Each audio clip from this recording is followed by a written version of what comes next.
Hello students, welcome back to my educational channel Shubho Tutorial.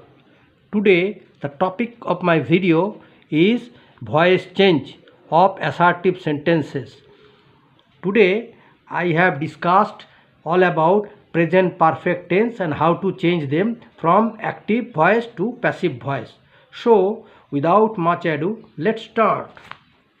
Voice change, assertive sentences. Present perfect tense, active structure of active voice.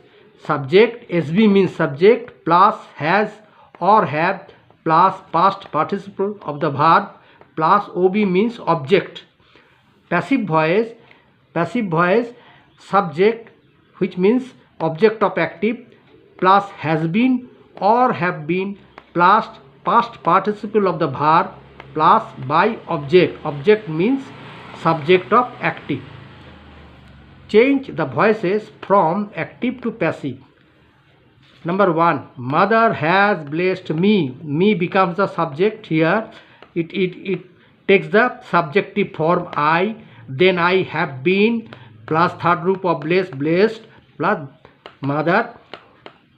Here the subject of the active becomes the object of the passive. Before the object it takes by. I have been blessed by mother.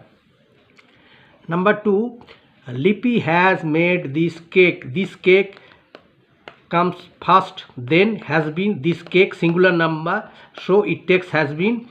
Made, third V3 of verb made, and by Lippy. Before Lippy the preposition by comes. Lippy has made this cake has been made by Lippy. Okay.